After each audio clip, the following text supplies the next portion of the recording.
الحمدللہ رب العالمین والصلاة والسلام علی سید المرسلین وعلی آلہ واصحابہ اجمعین۔ بسم اللہ الرحمن الرحیم۔ اشر من کان یفعلہ، ان لوگوں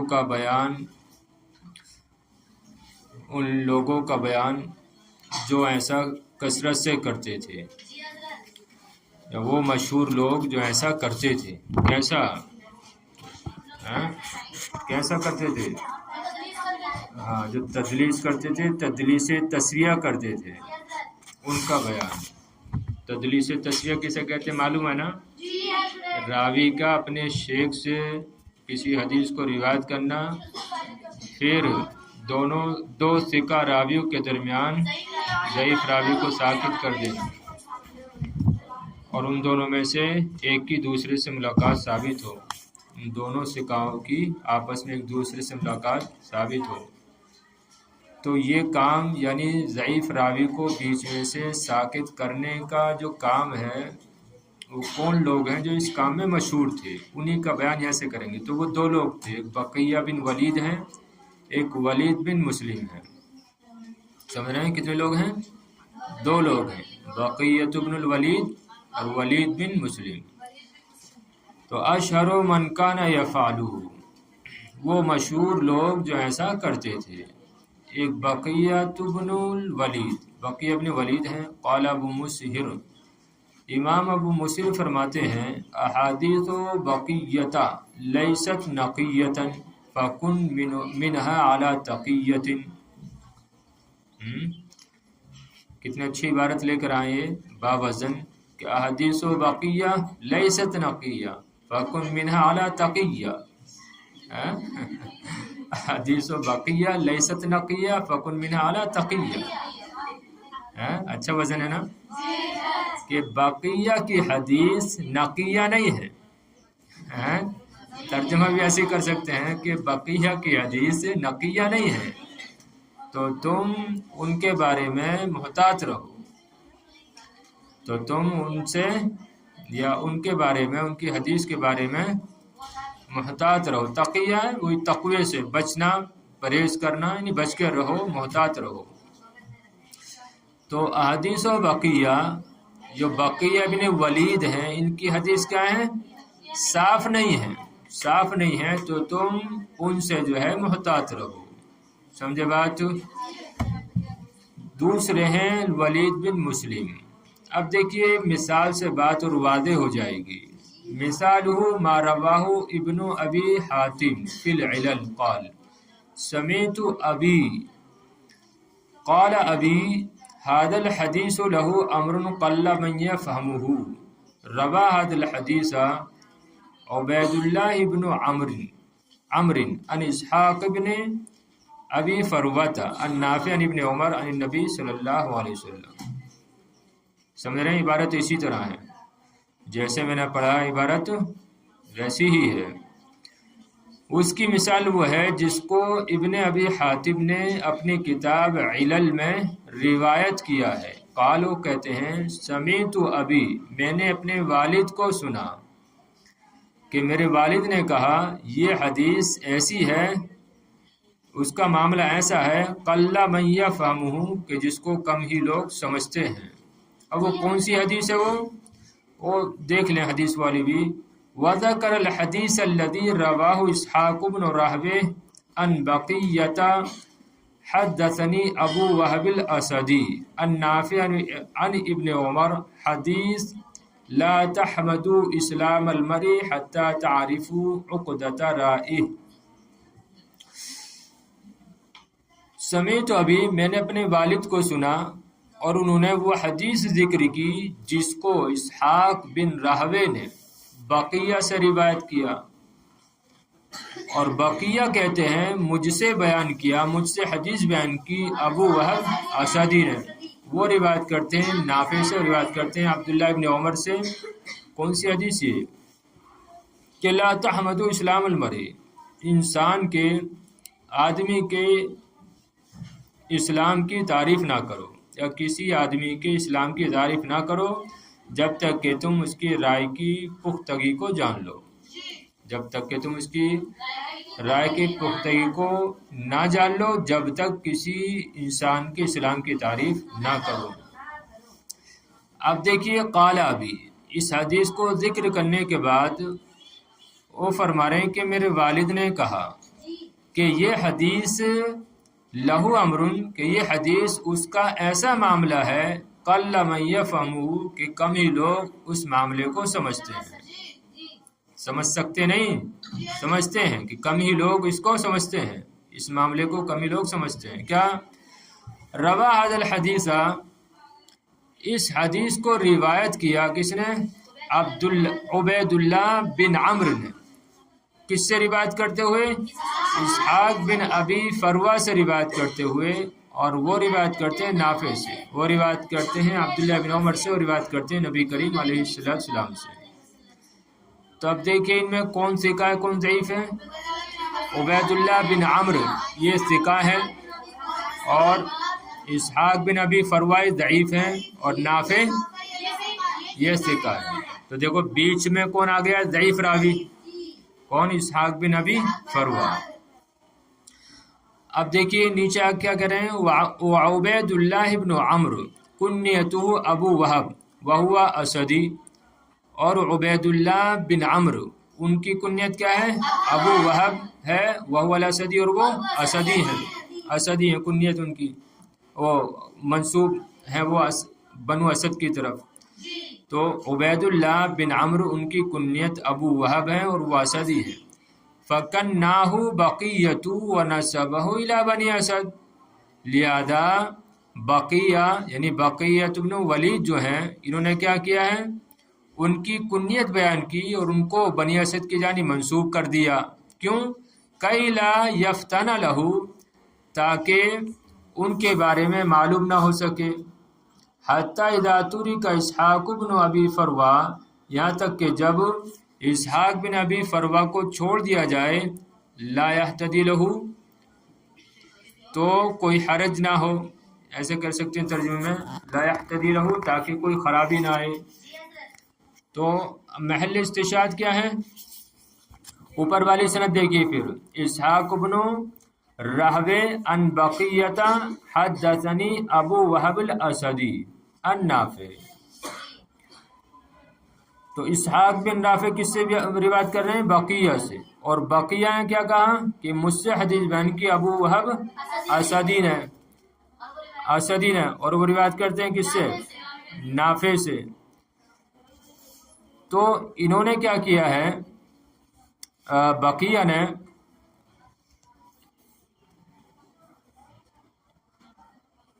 کس کو چھوڑا ہے؟ اسحاق بن ابی فروہ کو چھوڑ دیا، اسحاق بن ابی فروہ کو چھوڑ دیا نا۔ ارے کیا اوپر کیا وہ ہے؟ اسحاق بن راہوے ان بقیہ حدثنی ابو وہب الاسدی ان نافع، تو بیچ میں سے اسحاق بن ابی فروہ کو چھوڑا کہ نہیں چھوڑا ہے؟ کیونکہ یہ ابو وہب الاسدی تو عبید اللہ بن عمرو ہی ہیں، سمجھ رہے نا بات؟ تو بیچ میں سے کس کو چھوڑ دیا ہے؟ اسحاق بن ابی فروہ کو چھوڑ دیا۔ دیکھو پھر دیکھو پہلی والی سند کیا ہے؟ اسحاق بن راہوے ان بقیہ حدثنی ابو وہب الاسدی، تو یہ ابو وہب الاسدی کون ہے؟ عبید اللہ بن عمرو ہی ہیں، عبید اللہ بن عمرو ہیں، اور پھر یعنی عبید اللہ بن عمرو کس سے روایت کر رہے ہیں؟ نافع سے۔ تب اسحاق بن ابی فروہ کہاں گئے؟ چھوڑ دیا نا بقیہ نے۔ تو یہ کس نے کیا ہے؟ بقیہ نے کیا ہے، بقیہ ابن ولید نے کام کیا ہے۔ تو اسی کو کہا دیکھو نیچے، اور عبید اللہ بن عمرو ان کی کنیت کیا ہے؟ ابو وہب ہے اور وہ اسدی ہیں۔ پس بقیہ نے ان کی کنیت بیان کی اور ان کو منسوب کیا کدھر؟ بنو اسد کی جانب۔ کیوں؟ تاکہ کوئی اس حقیقت کو نہ سمجھ سکے، ایسے کر لو کئی لا یفتن لہ، تاکہ کوئی اس حقیقت کو نہ سمجھ سکے، یہاں تک کہ جب اسحاق بن ابی فروہ کو چھوڑ دیا جائے، لا یہتدی لہ، تو اس کا پتہ نہ چل سکے، ایسے کر لو، تو اس کا پتہ نہ چل سکے، اس کی طرف رہنمائی نہ ہو سکے، اس کا پتہ نہ چل سکے، تو تاکہ کوئی اس حقیقت کو نہ سمجھ سکے، اور جب اسحاق بن ابی فروا کو چھوڑ دیا جائے تو اس کا پتہ نہ چل سکے۔ سمجھ رہے بات؟ کچھ بچے بھی نہیں سمجھیں شاید۔ ارے آسان تو بات ہے، ان کاموں میں ذہن نہیں چلائیں گی، الٹی سیدھی باتیں مضبوط ذہن چلائیں گی۔ چلو دیکھتے ہیں کل آگے۔ دیکھیے تدلیس الشیوخ، تدلیس الشیوخ کتنی قسمیں نکالی تھی؟ 2 قسمیں نکالی تھی نا، کیا کیا؟ ہاں، تدلیس الاسناد اور تدلیس الشیوخ۔ اور تدلیس التسویہ تو یہ اسی کی قسمت تدلیس الاسناد ہی کی، تو اصل میں 2 ہی قسمیں نکالے تھے، تدلیس الاسناد، تدلیس الشیوخ۔ تدلیس الاسناد کے بارے میں ہم پڑھ چکے، اب تدلیس الشیوخ کے بارے میں دیکھیے، آسان باتیں دیکھیے۔ تعریف، اس کی تعریف کیا ہے؟ ہوا ان یروی الراوی عن شیخ حدیث سمعہ منہ فیسمیہ او یکنیہ او ینسبہ او یصفہ بما لا یعرف بہ کئی لا یعرف، کئی لا یعرف۔ بڑی اچھی تعریف ہے، دیکھیے۔ تدلیس الشیوخ یہ ہے کہ راوی ایسے شیخ سے کوئی حدیث روایت کرے کہ جس سے اس نے حدیث کو سنا ہو، کہ راوی ایسے شیخ سے جس سے اس نے کچھ سنا ہو، فَيُسَمِّيهُ أَوْ يُكَنِّيهُ، پس وہ اس کے نام کو بدل دے، یا یہ ترجمہ ہم بدلنے کا اپنی طرف سے لگائیں گے تاکہ بات سمجھ میں آ جائے۔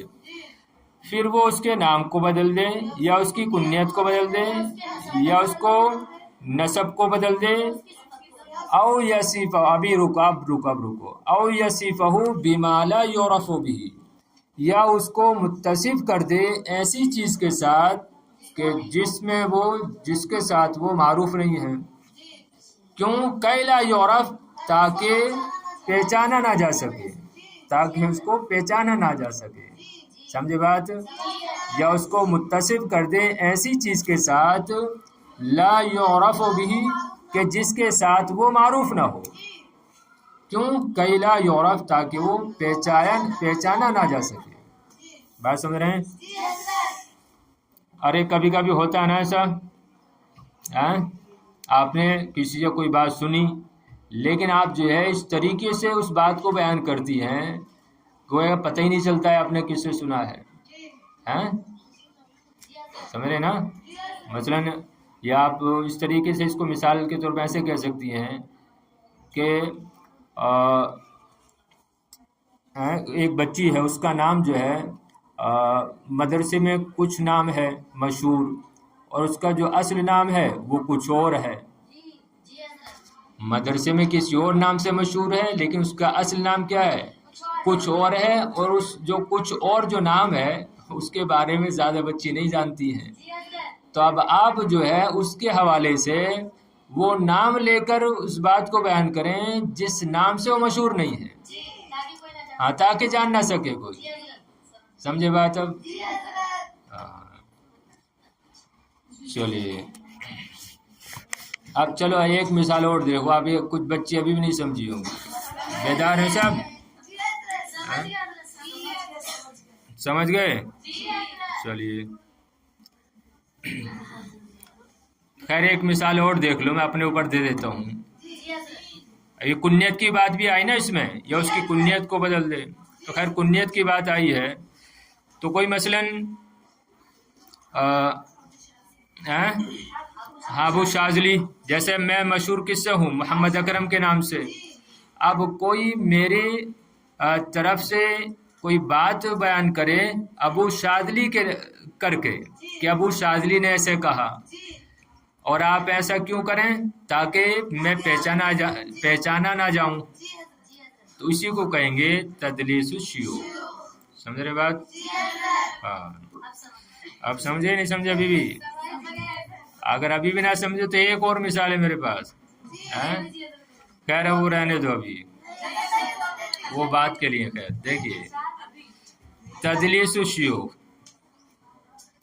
تعریف ہو، اس کی تعریف یہ ہے کہ راوی اپنے شیخ سے کوئی حدیث روایت کرے جس سے اس نے کچھ حدیثیں سنی ہوں، پس پھر وہ اس کے نام کو بدل دے، یا اس کی کنیت کو بدل دے یا اس کی نسبت کو بدل دے، نسب نہ کرو نسبت کو بدل دے، یا اس کو متصف کر دے ایسی چیز کے ساتھ جس کے ساتھ وہ معروف نہ ہو، کیوں؟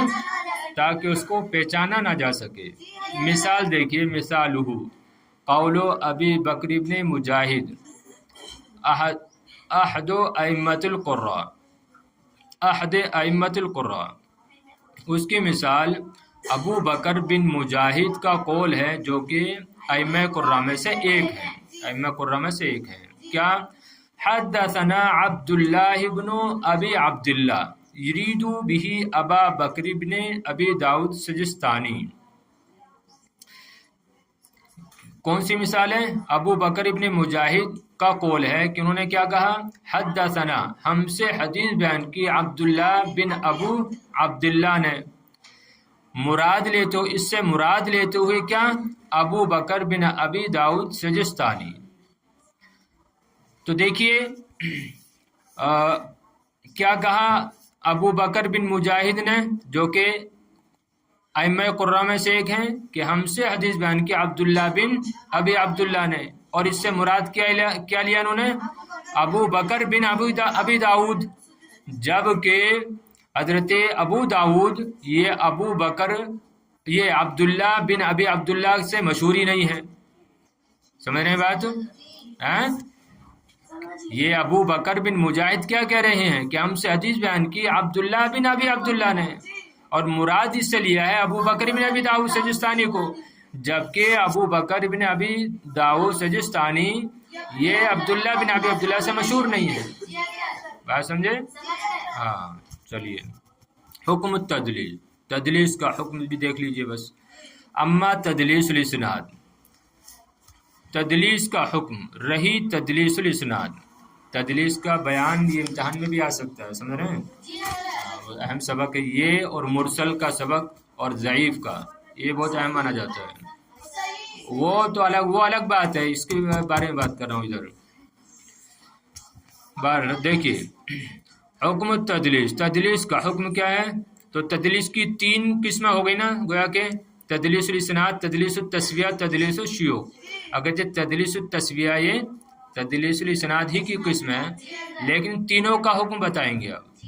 رہی تدلیس الاسناد فمکروہ جدا، تو وہ کیا ہے؟ بہت ناپسندیدہ ہے، بہت ناپسندیدہ۔ کیوں؟ اچھا بہت ناپسندیدہ ہے۔ دمہ اکثر العلماء وکان شعبۃ من اشدہم دما لہ، اکثر علماء نے اس کی مذمت کی ہے، اور امام شعبہ اس کی سب سے زیادہ مذمت کرنے والوں میں سے ہے، اور امام شعبہ اس حدیث کی یا یہ تدلیس الاسناد کی سب سے زیادہ مذمت کرنے والوں میں سے ہیں، سخت مذمت کرنے والوں میں سے ہیں۔ تو اکثر علماء نے تدلیس الاسناد کی مذمت کی ہے، اور امام شعبہ تدلیس الاسناد کی سب سے زیادہ بہت زیادہ مذمت کرنے والوں میں سے ہیں۔ فقال فیہ اقوالا منہا، چنانچہ انہوں نے اس سلسلے میں کئی قول کیے ہیں۔ کس نے؟ امام شعبہ نے۔ فقال فیہ اقوالا، چنانچہ اس میں یعنی تدلیس الاسناد کے بارے میں انہوں نے کئی قول کیے ہیں، منہا جن میں سے ایک قول یہ ہے کہ انہوں نے کہا تدلیس اخو الکذب، کہ تدلیس یہ جھوٹ کا بھائی ہے، یعنی تدلیس الاسناد یہ جھوٹ کا بھائی، یعنی جس طریقے سے جھوٹ بولنا حرام ہے ویسے ہی یہ تدلیس الاسناد بھی کیا ہے؟ حرام ہے۔ بات سمجھے؟ تو بہت بڑی بات ہو گئی۔ آگے دیکھیے، وَأَمَّا تَدْلِيسُ التَّسْوِيَةِ، رہی تدلیس التسویہ، فَهُوَ أَشَدُّ كَرَاهَةٍ مِّنْهُ، تو یہ اس سے بھی زیادہ سخت ہے کراہت میں، اس سے بھی زیادہ ناپسندیدہ ہے۔ تدلیس التسویہ تدلیس الاسناد سے بھی زیادہ ناپسندیدہ ہے۔ حتیٰ قال العراقی، یہاں تک کہ امام عراقی نے کہا انہ قادح فی من تعمد فعلہ، انہ قادح، یقین وہ برا ہے یا بری ہے، فی من تعمد فعلہ، جس نے جان بوجھ کر ایسا کیا، یقیناً وہ برائی ہے اس شخص میں جس نے یہ فعل قصدن کیا، اس طریقے سے ترجمہ کریں گے. تو اسی وجہ سے میں پڑھ رہا تھا قادحن کو قدحن، یقیناً وہ برائی ہے اس شخص میں جو یہ فعل جان بوجھ کر کرتا ہے. یقیناً وہ برائی ہے اس شخص میں جو یہ فعل جان بوجھ کر کرتا ہے. کون سا فعل؟ یہ تدلیس التسویہ، بیچ میں سے راوی کو حذف کرنا. تو ظاہر بات ہے پورے یعنی ایک راوی کو حذف کر دینا بہت بڑی بات ہو گئی نا، بیچ میں سے اس کو نکال ہی دینا. اسی وجہ سے کہا فہو اشد قراءۃ منہ، کہ یہ تدلیس الاسناد سے زیادہ سخت ہے کہ نہیں. تدلیس الاسناد میں کیا ہوتا تھا کہ وہاں پر جو ہے اور راوی کسی راوی کو حذف نہیں کرتا تھا، بلکہ اپنے استاد کو چھوڑ کر استاد کے استاد سے وہ روایت کرتا تھا، تو اس میں گراتا نہیں تھا. لیکن اس میں تو پورے کو گرا ہی دیتا ہے تدلیس التسویہ میں. اس لیے یہ کیا اس سے زیادہ ناپسندیدہ ہے. یہاں تک کہ امام عراقی نے کہا کہ یہ کام برا ہے اس میں جو یہ فعل قصدن کرے.